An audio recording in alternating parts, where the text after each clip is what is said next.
Welcome back to another episode of the Six Figure Creative Podcast. I am your host, Brian Hood. And if this is your first time listening to us, we are a podcast all about monetizing your creative passions, mostly in freelancing. If you're not in freelancing, that's fine. Not just monetizing, but doing it in ethical ways, doing it in ways that we're not selling our soul, but also doing it in ways that we can profit and have a sustainable business. Because as freelancers, as creatives, I think one of the biggest reasons people struggle with this stuff is because they do not have the self-confidence to charge what they're worth. They cannot separate their creativity from their business senses. And my whole goal for you is to help you along with that journey. So today we have a wonderful guest on the show, and this conversation went a direction I was not expecting. Her name is Rachel Brenke. She's a lawyer, and we were bringing her on the show to actually talk law. We were going to talk about protecting yourself in legal entities and contracts and, all the things that you might have questions about when it comes to legally protecting yourself. And as I started researching into her, I quickly realized that that's not the conversation we're going to have. And we didn't have that conversation. After I'm doing this post interview, we went a completely different direction. Rachel is an incredible entrepreneur, and she has built her business in a way that I think so many people in our audience should take away and model as much from her as you possibly can. We talk about everything from niching down, because she serves a very specific sub niche in the lawyer world. She actually serves creatives and freelancers like us, which is why we had her on the show in the first place.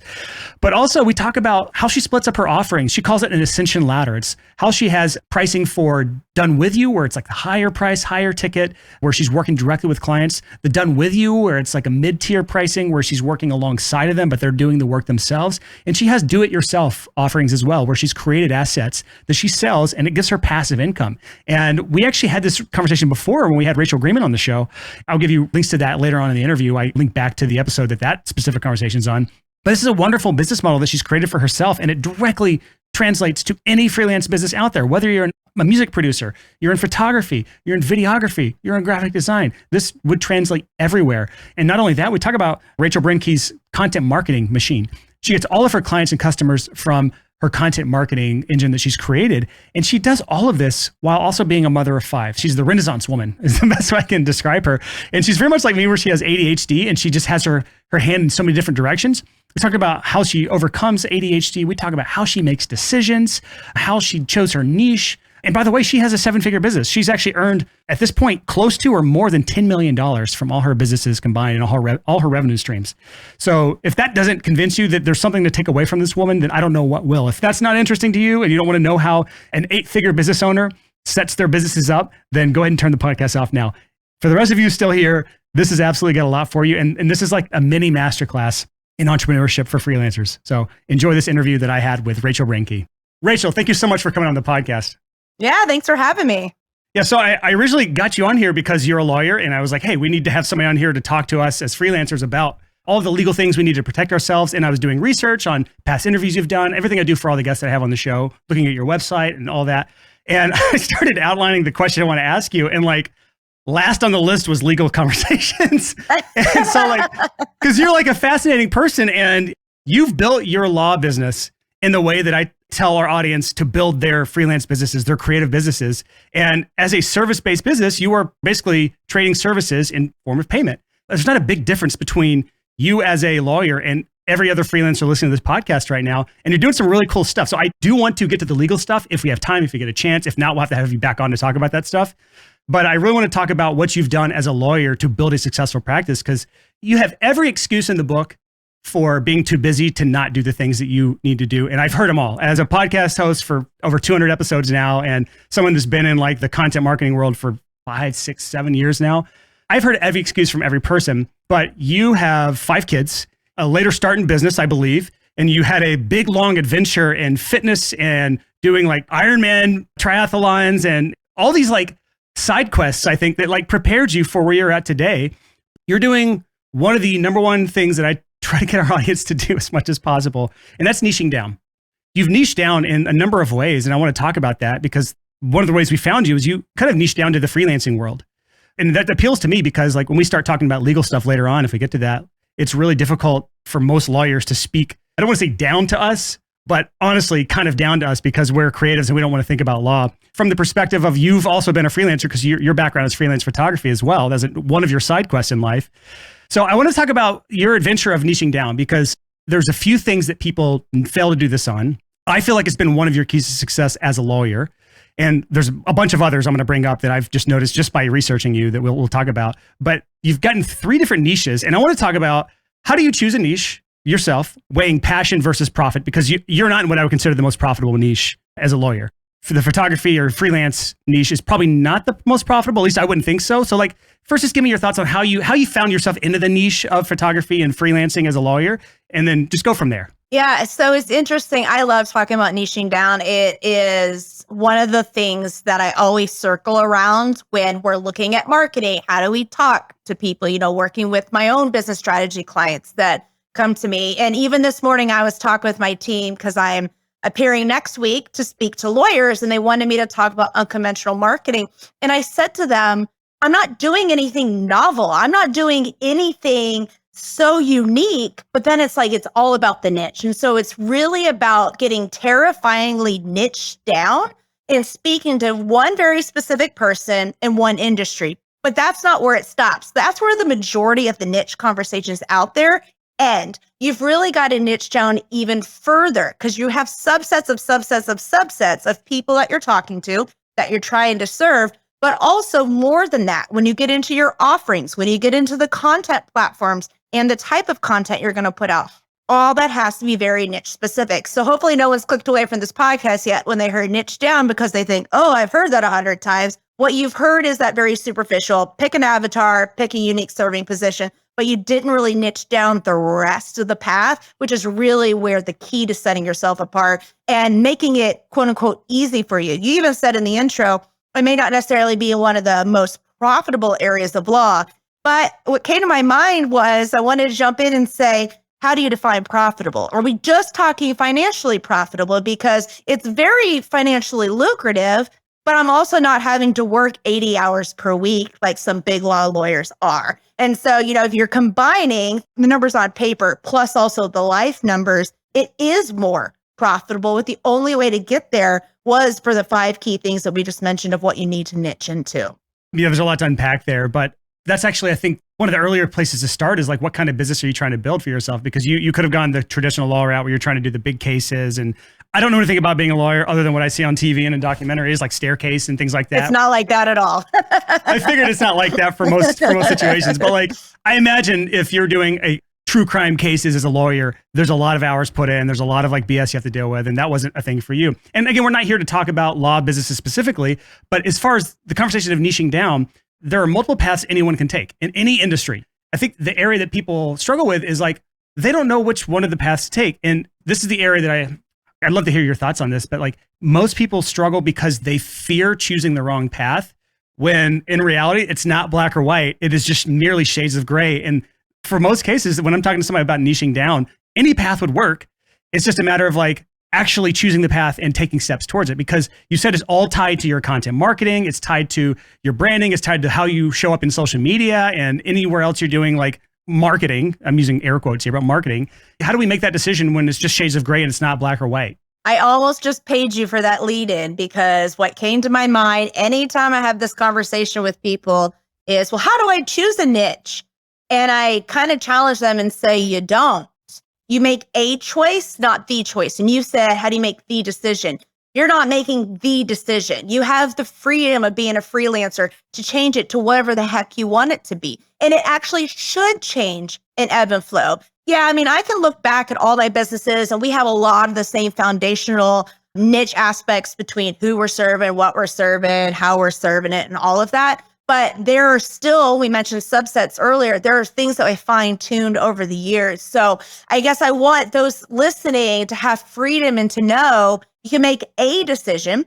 And the way that I teach it, I have what's called the REAL method, REAL, and we go through these steps. But one of that is the A in act. You have to act on whatever decision that you have made, a decision, but you have to act for a certain amount of time to see if it even works, because that's where many newer businesses, or when you're making a pivot in your business, first you think you're making the decision, but then you're not even giving enough time to research, evaluate, act, and learn from it, and then only fine tune a couple of things and go back through the real analysis again and give it that runway of commitment. And I get it. It's not as easy as just sitting and listening to a podcast and writing it down on a piece of paper. When you're in it and you're acting it and you're choosing a niche, right? You're putting yourself out there. And then bills come due, clients are not coming in the door, fear starts creeping in, life circumstances change. We saw this with pandemic. I've seen that. I've had chronic illness, I've had cancer, I have other things going on. So I've been there and understand that you want to scrap it all and start all over. But I really would encourage, put the mindset of there's freedom in making a decision and there's freedom in changing that decision, but you really need to commit to doing it. Kind of visualize it like a boulder and trying to push it to get it going. Once it gets going, you can keep it going with little taps. But let's say you push a boulder, which is a decision, the one niche you decided you're going to test out. Now you give it a half-hearted push and go for a month and a half. Then you're like, let me jump to another one. Then you jump to another one. You're not going to actually move one specific boulder, which is your business, in any real direction. You're going to be wasting a lot of time and energy jumping around. Have freedom to make a change, but don't just make change on a whim and on emotions. Make sure that you're committing to the action and evaluation and learning from our actions before we'll scrap an entire decision. I want to come back to this real method here because I got all 4 words written down and I'm ready to dissect them with you. But I want to point out something you said that reminded me of a story of my single life. You said you're not choosing like the niche for you. It's like you're choosing a niche that could work for you. And I remember when I was like sad, alone, living in Northern Alabama as a 20-something-year-old person who was perpetually single, I had a relationship fall through and I went to see like mental help for it and talking to somebody who had a lot of relational therapy stuff. And she told me, she said, I have to take a lot of the stress away from the decision because when you're dating, and I always go to dating in this podcast, it's just, there's so many tie-ins with dating and being an entrepreneur that it's hilarious, or finding clients and finding a wife. But she said like, the person you just dated is not the one. There is no the one for you, as many people might disagree with. She was only the one. She was only a potential the one for you. And there's other potential the ones for you out there. And I love that analogy when thinking about my niche, because there's not just one niche for you that has ever existed. And you're actually a great example of that. I'll talk about the multiple niches you're in law in a second. But also like you have the choice to move on. And it's probably a lot easier and a lot less messy than choosing the one for marriage. Because if you choose the one for your niche, you can just back up and start all over again. So I want to talk about the real method with you, which is research, evaluate, act, and learn. And I imagine this is not just when choosing a niche. You could probably use this in a lot of different areas, but you have 3 different niches, maybe more than that, at least as the lawyer on your site. You literally link to 3 different sub-lawyer sites. When I go to your main site, which for anyone listening right now, you can go to our show notes to get links to anything we mentioned in this episode just by going to sixfigurecreative.com/214. But if you go to rachelbrenke.com, on the main page, there are like links to 3 different websites or sub-websites. You have one for the photography niche, one for a fitness niche, and one that I guess is maybe a little more general, which is Eden Law. I'm not sure what that is. That's my law firm. So you have 3 different kind of sub-websites you get to. So I want to talk about the complexities of juggling multiple niches, but I also want to talk about how you found those niches and maybe how you might have used the real method to help you decide on this, because I know at least with one of them, it was a passion for you, was the photography thing. That was like a background. You got into it to help pay the bills while you were going through law school, which for anyone who has ever looked at law school in America, it's insanely expensive. So you helped kind of put yourself through law school with photography.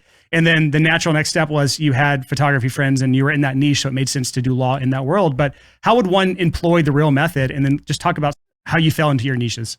Yeah, so let's start with how I fell in the niches. They're all connected to things that I love to do. And I actually have another one that I'm developing for attorneys as well. But you have to consider, this is almost 20 years of stuff in the making. I built the Law Talk first, which is for photographers. And we have a very specific avatar, USP, all the things that we just talked about. Came out, penetrated the market with contracts and expanded out into copyright, into other business stuff.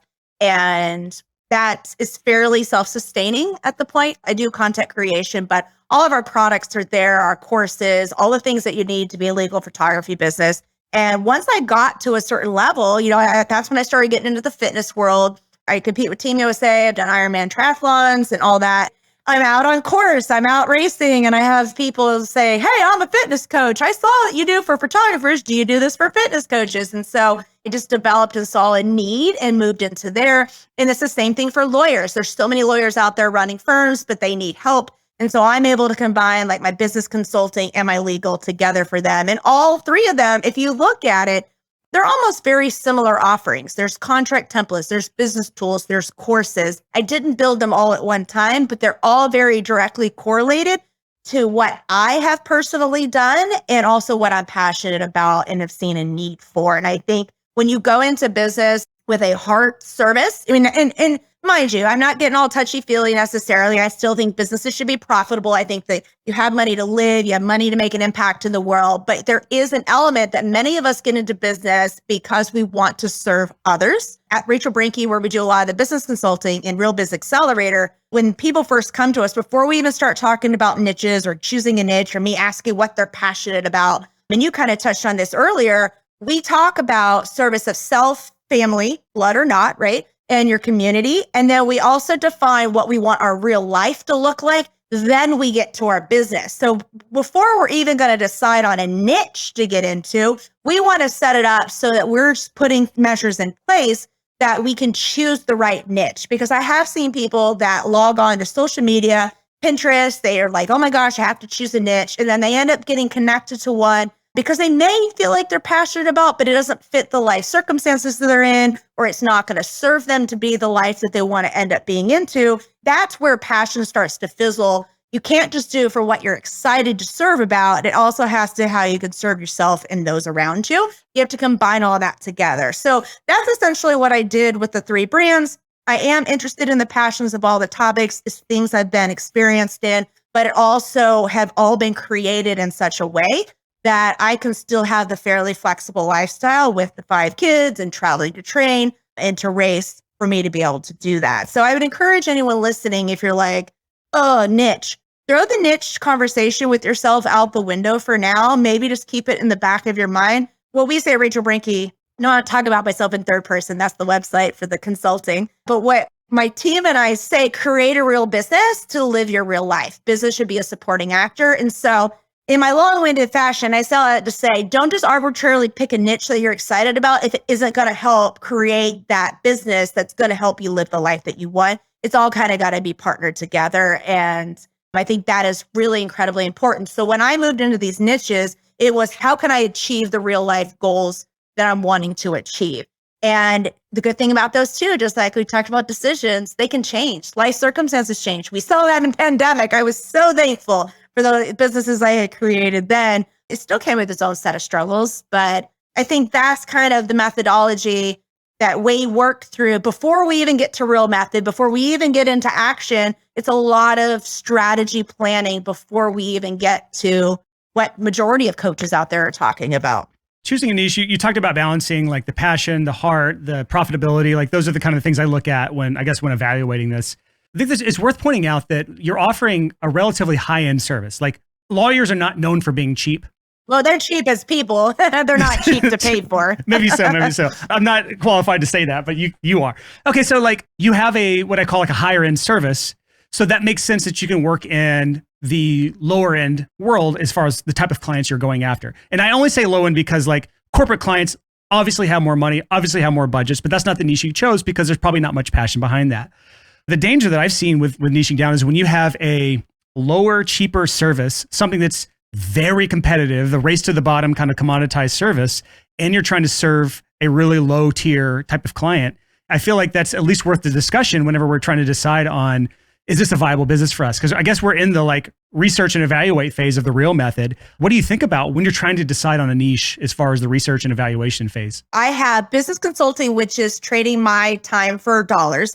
Legal service, exchanging my time for dollars. But then like at the Law Talk and other places like that, I'm creating content, but what I'm actually selling are contract template forms of courses that have already been created. So the time investment is a lot lower, so I can charge a lot lower price than if I was sitting every single day on Zoom presenting one-to-one. So when you're talking about looking at the real method, REAL, when we're in the research and evaluation, we're researching the idea, like what is the offering that we want to provide? And then we do exactly what I just outlined and what you said. We're looking at profitability, and we're also weighing that against what are areas that we can reduce the time that my fingers have to touch the keyboard or my time has to be in front of the camera. And because we do that, I'm able to sit and do podcast things like this to give back and to serve. I love teaching. I love appearing. I love being able to make an impact. But if I was sitting in my office doing 40 hours of just one-to-one of clients, which I did have a couple before this, but those are very premium priced. No one else can do that in place of me. So yeah, that's what when we're looking at offerings, we partner with what is the need in the market? What is my solution for that need? And how much of my time or resources has to be invested into it? And I start with mine, not to be selfish, but I am the CEO. I have a lot of moving hats. But anything that I can offload to a team member that I've trained, or that I can automate of a process or do one time and use repeatedly, repurposing, we hear that all the time. That is when I'm going to be able to make offerings more accessible financially, the financial price point, without sacrificing profitability. That's great. And so you mentioned like what you're offering. The easiest way to say it is you've got your done for you offerings where you're like actually doing the work yourself one-to-one. You've got the done with you offerings where you're like working along with someone to help them do the thing. That's your coaching and consulting side. And then you have the DIY offerings, the do it yourself, where I can buy a contract from you and then just probably change a few things, words here and there, and repurpose it for my own uses. And I'm not having to pay a lawyer to do those things. So those are your offerings. So let's just say you've researched your niche, you've evaluated, there's a need here, there's a desire here. I'm qualified to fit this world because I have a background in it. Speaking of you and your fitness background, speaking of you with your photography background, and now the act part. So like, what do you do in the act part as far as like, are you building out all these resources ahead of time without any clue of whether it's going to sell or not? Talk about the act section of the Real Method. Yeah, it's going to depend what level of that Ascension ladder, which you just gave away my entire Ascension ladder now. There's a level for everyone there, but the act phase really is committing and implementing to see if that idea, this is the action portion, if that idea, like in this case, an offering, if it's going to be viable. And I hate giving the lawyer answer of it depends, but it does really depend, right? If I'm going to sell coaching program and I know that it's primarily going to be my one-to-one type of coaching, maybe some other little peripheral type of guides and stuff that goes along with it, I might pre-sell that before I ever create anything just to see if it's a viable option. The alternative is if you are enrolling people in a course that's immediate, or you're selling a digital file that's immediate, a product, then you're gonna need to create and really commit to a content. And this is really where the Real Method is most effective when it comes to not so much the creation of the offering, but it's the marketing of the offering. And it's really committing to gathering the audience, warming the audience up, converting the audience, and onboarding them. And I think just like the Boulder example, I see this so often in marketing. And I do videos and I say this all the time, is that pricing always gets a bad rep. Anytime that an offer is not selling, automatically people are like, oh, discount, it must be too expensive. Oh, it's pricing, poor pricing. He goes home and cries at night because he's trying to help you make money and he gets a bad rep. But when oftentimes, let's just use me as an example. Let's say I create a new business plan guide and I just throw it up on my site and then I sit and I'm like, oh, my action is 3 months fail. I'm just going to sit here. I'm going to haphazardly post about on Instagram this week, maybe some on Twitter next week. And then at the end of the 3 months, you go, well, Rachel, it didn't work. I got to scrap it all. And I'm going to say to you, you didn't really act. So in the act portion is really where you're committing to making sure those phases that we just mentioned, a content runway of acquiring the audience, warming them up, converting them, then onboarding them, and making sure that you have enough touch points within there. And so that's where the feedback comes to you. That's where you can evaluate and we move on to learn. And then we fix a few things out of that and we redo the whole method again. But I see that with offerings. And I know your real question here was like, how do you know what to create? And you just have to really go back to in the research and evaluation phase of who is the avatar? What is the USP that you're giving them? What is their need? How can you serve them? What's the vehicle that you're going to use? And then act. Do the action, because after you do a 90-day action and you talk to people and you get feedback from your potential customers or clients, you'll be able to gather intel to know when you rinse and repeat this Real Method of what to adjust next time. Maybe all your avatar USP, all that was nailed down. Maybe it was the vehicle. Maybe your people don't want done for you. Maybe they want DIY. And so that is how you can shift it for the next phase. It sounds like everything that you're talking about here, the Ascension ladder, which I want to talk briefly about, is all powered by the content marketing engine that you've created. It seems that like without that, none of this other stuff works. And that was the stuff that excited me most about you when I started researching you. I was like, oh, she's doing a lot of the stuff that we talk about on the podcast. And we just had a big client acquisition series on the podcast. It was like 5 or 6 episodes where we talked about a lot of things you talked about. And I would love to talk about the content marketing method that you are using right now and all the things you're doing in that, because you've got your hands in a lot of different places, which, by the way, are you ADD or ADHD? Not all the things. You are, or are you joking? I am. No, I am. I am too. And that's why I have way too many businesses. So I see the same thing in what you're doing. So maybe we'll talk about that as well. But talk about the Ascension ladder really quick. That has not been brought up on this podcast. It's something you hear in the internet marketing world a lot. But just the concept of Ascension ladder is basically someone comes in on in your world at least, someone would come in on a low ticket, like smaller price, like a contract template of some sort. And then they would ascend up your ladder to join a coaching program you have or a course you have. And then they might ascend up and get lawyering services from you or whatever your higher end thing is. In reality, is that how it works for you? Or do you see that most people stick in one of the tiers that they come in on? That's a tough question to answer because in the top things that we evaluate, we use Real as an umbrella for everything too. So when we do our evaluations of what's working and what's not, the Ascension ladder is one of the things that we talk about. And you said it, the DIY done for you and done with you. We know that we're serving people in those areas, but we can also look at the percentage of people that are buying maybe into one rung of the ladder versus the other. And then that's where we do the evaluation. Is this where we want them to be? Are we good with that? If we're good with that, let's keep acting the way things that attracts them to the DIY portion. Whatever your business is going to depend on which type of product or service that you want to sell them into. But you are right. For the most part, and the way my brain works is free, lead magnet, valuable, not just a junk thing that some people put out there. And then low ticket, medium, then high. So when I'm looking at serving an avatar, I'm really thinking of a bell curve. So I'm thinking of who is standing at the top of that bell curve that I want to serve. And I think where a lot of people get really wrapped around and worried about just talking to one person is that they're only fishing for that fish, when in reality, all the other fish are circling around the bell curve. So while the person I may be talking to is at that very top, and that's who I really want, because maybe I want them in that DIY, that's the most profitable portion. There's less time that I have to commit to it. It can serve people 24/7. It's not beholden to my schedule and my health.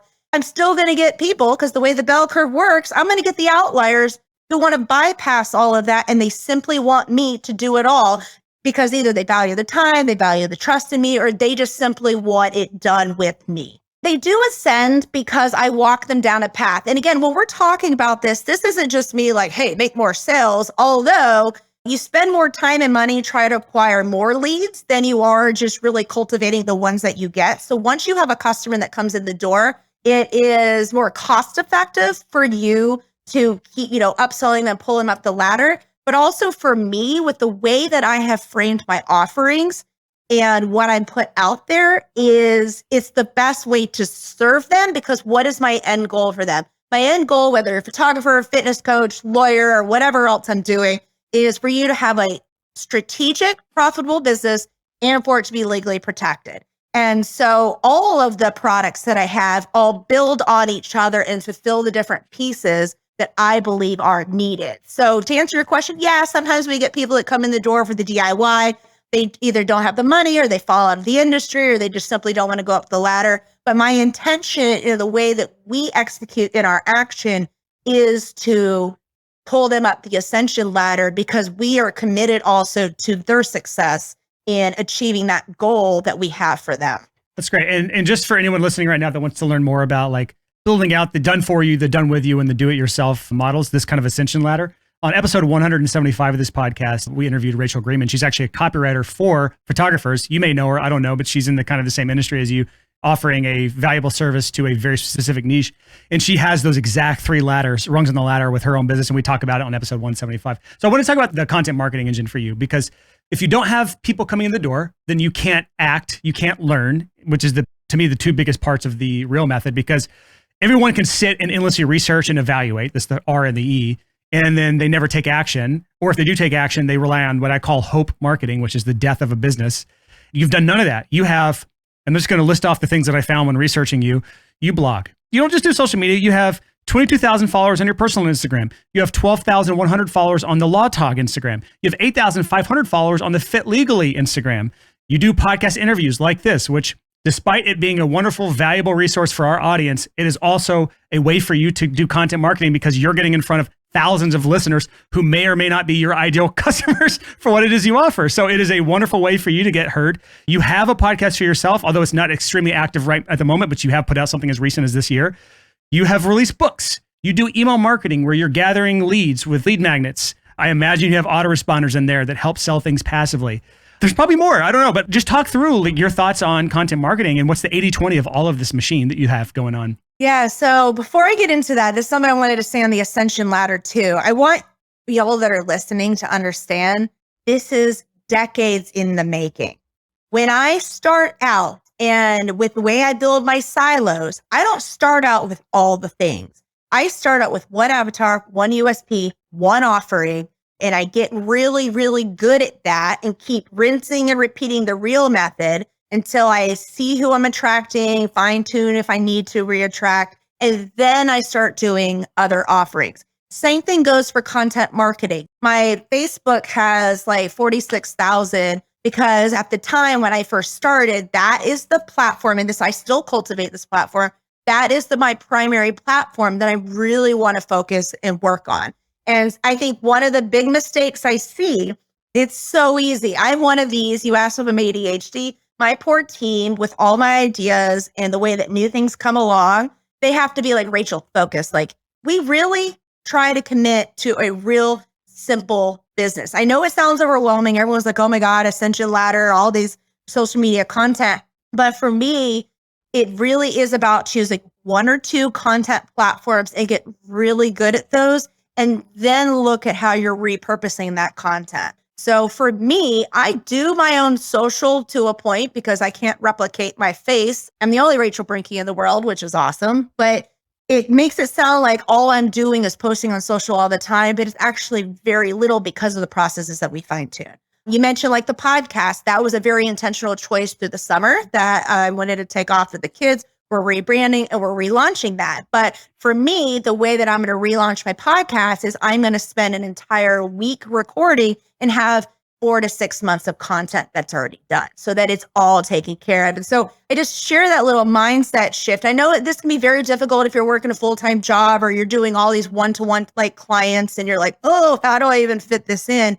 You have to fit it in based on the life circumstances that you're in, but just please don't get overwhelmed with all the things that are out there. Stick to 1 to 2 content platforms. And for us, we rotate through our pillars. We have 3 main pillars that we try to talk to. And then we have connection points below that. But like our pillars for the business, legal, business strategy, and balance. And so I try to rotate through those. And then with that is also my connection points. Who I am, what I like outside of business, what I could do for you, who I've served, inspirational. And then sometimes when I just go off the cuff and my team's like, oh my gosh, and I just start posting random stuff. But I'm testing it. That's what I tell them. I'm just testing it. I'll analyze it later. But when it comes to the content runway and content marketing, content is king these days. And it's so incredibly important. We have to go back to what we talked about at the very beginning of the episode. You just have to get so incredibly, terrifyingly specific of who you're talking to, what you're talking about, and what your unique serving position is, or else you're going to be one of a million out there throwing the exact same content out. You're not going to be memorable. So what is, of all those things that I listed out here, which one of those is actually the most effective for bringing you clients and customers? Do you track that? Do you have any data on that? Yeah, Facebook. Isn't Facebook dead though?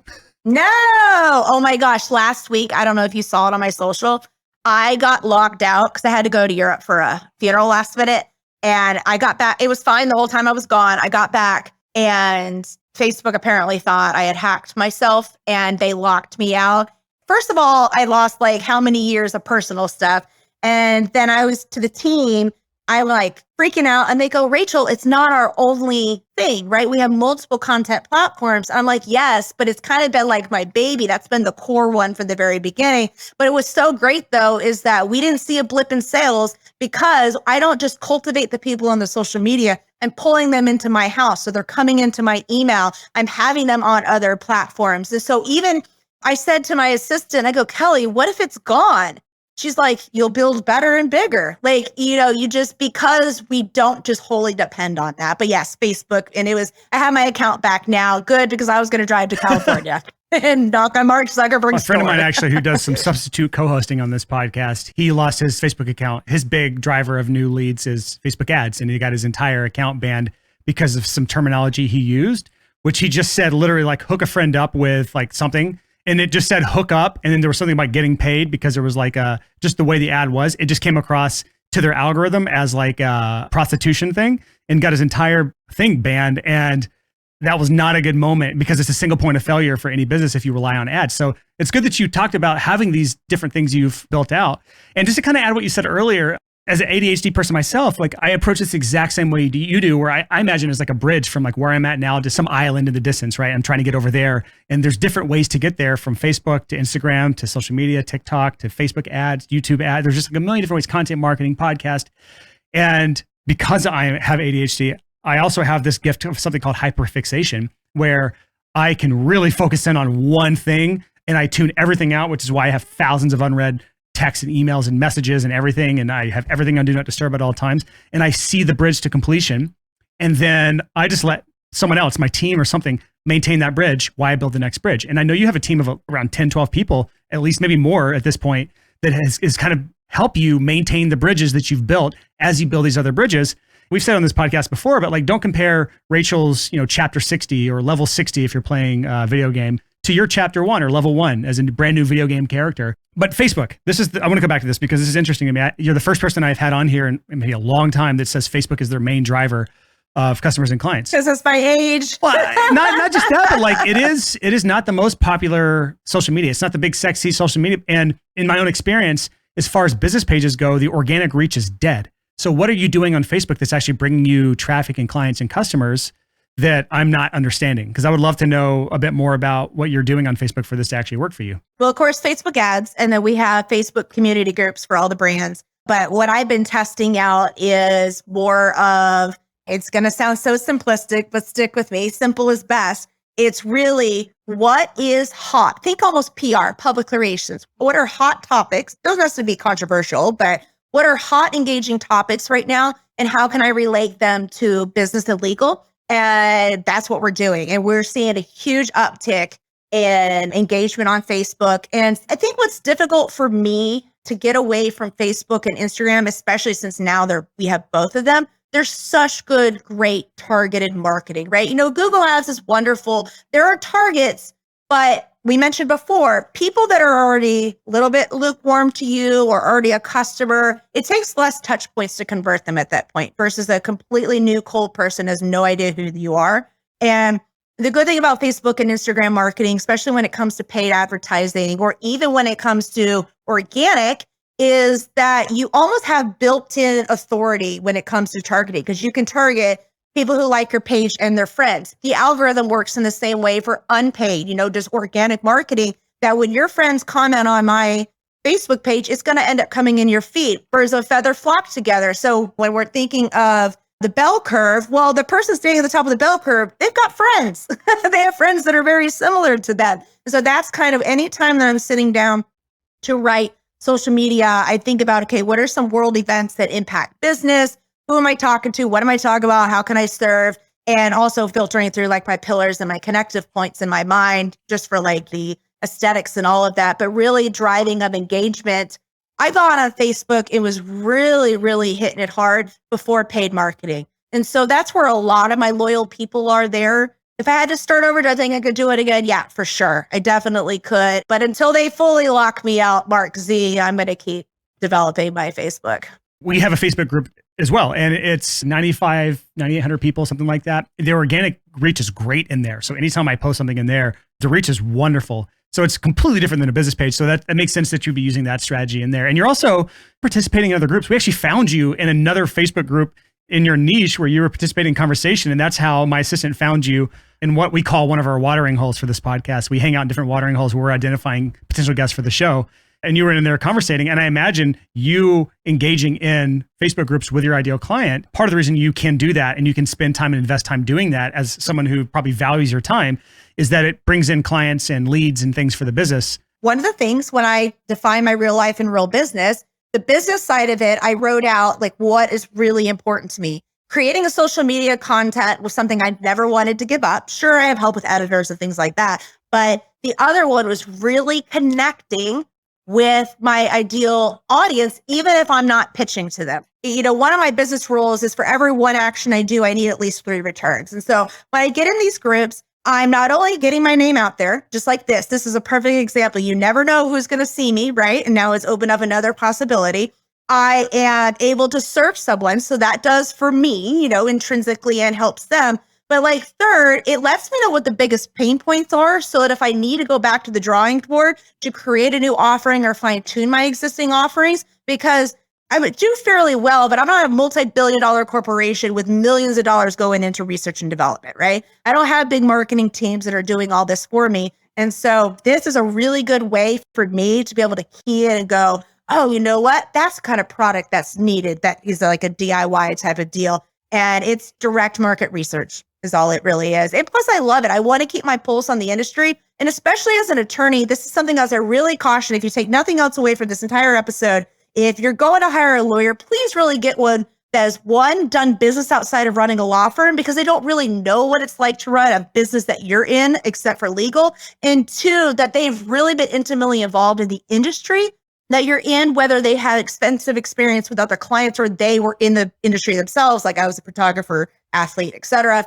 And I just think that brings a really good, well-rounded view that's going to better serve you as the client in the end. We've talked a lot about all the stuff that I said you're doing in content marketing, from blogging, from participating in Facebook communities, not only your own, but other ones that are out there, from having multiple social media accounts that are successful to doing podcast interviews like this. You've been on a few like well-known podcasts, Heart and Hustle, and then the Gold Digger podcast, which my wife listens to. That podcast is huge. Like I think I last look and they had like 11,000 ratings, and like we're at like 300 or something. So like they are far and above where this podcast is at. So thank you for bringing yourself down to our level and still showing up. And you've got the books, and you've got email marketing, you've created lead magnets, you've created DIY stuff. You're doing all this, and our audience listening right now is closing up and they don't want to do this, or they don't have time to do this, or how can they focus on this? I'm not a marketer. I am a creative. I'm a business owner. You do this and you still fulfill on your work in the business, where you're actually fulfilling on services. You're still a mother to 5 children and a wife to a husband. You're still like able to do all the things in your life and in your business and create all this content. Anyone listening right now, in most cases, you probably have no excuses. If Rachel can do it, so can you. So how are you able to make time to do all this? Because I know this is one of your pillars in your content you talk about is the work-life balance. Give us some stuff on this of like, what are you doing to make room in your life to work on your business like this? I really, truly believe that balance, air quotes, it's not balance in the way that was really the true definition. Balance is very subjective and specific to the life circumstances that you're in. Prior to pandemic, and when I say pandemic, I mean like the full shutdown period, right? Where I was home teaching kids, virtual learning. Oh my God, teachers, I love you. You need a raise by like $5 billion. And I'm not even kidding. It was one of the most trying times trying to do that. I love my kids, but I'm definitely not a teacher of children, that's for sure. My point is, prior to pandemic, achieving this quote unquote balance would be very methodical. And I've gotten a bit more back into my kids just went back to school after the summer this week, but getting into, very specific days. I already gave the insight into how I'll do blitz content creation, so I don't feel like I'm on a content treadmill all the time. If I'm going to sit and do a series of Instagram reels or something, I maybe have a different shirt on. That's just because I have them hanging on my tripod here. I changed them out, but I record all in one day. Very specific days for very specific brands, but also like we mentioned, and I do have the luxury of this now because I've worked for it, but being able to offload tasks that my hands don't have to touch. But I just remember in the beginning, I was having to do everything. I was the only person.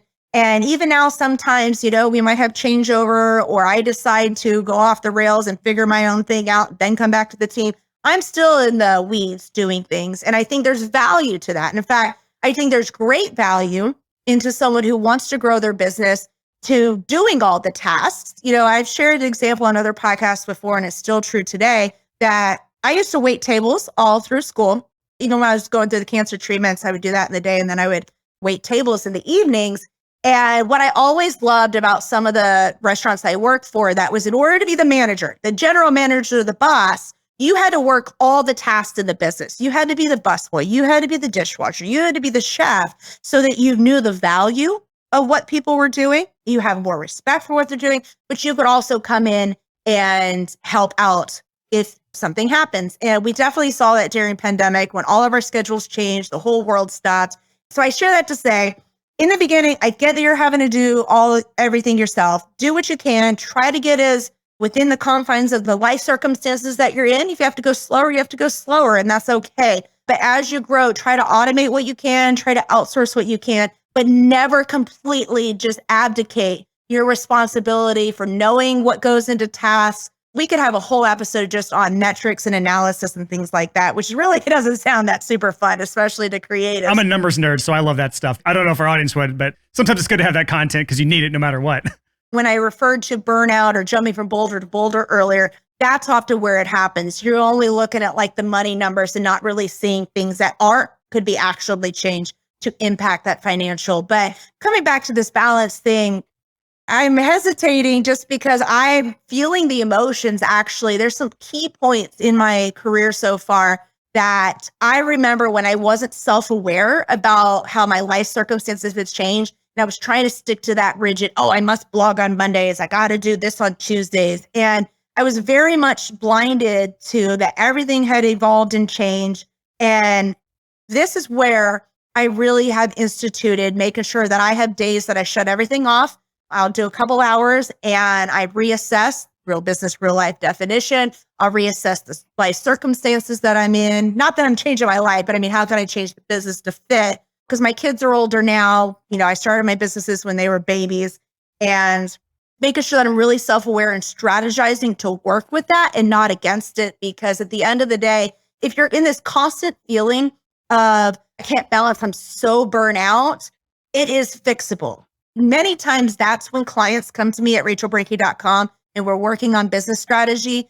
And a conversation we always end up having is, one, is it fixable based on your life circumstances? What are some things we can fine tune? Or two, maybe it's okay if you're not in a life mindset or circumstance to be a freelancer right now. And that's okay too. There is such value in recognizing that this is too much and I have too much going on. But I think oftentimes, especially if you put yourself out there as a business, you're afraid to tell people or even to tell yourself, let me just put this on pause for a bit, go work a 9 to 5, come back, or even just scale back, take less clients, go a bit slower. So if you're feeling overwhelmed, see if you've set yourself a structure, if you have accountability within the life circumstance. But then if you're still feeling burnout, decide, do I need help in determining, is it just a few more things I need to fix, or is this really for me? And it's okay if it's not.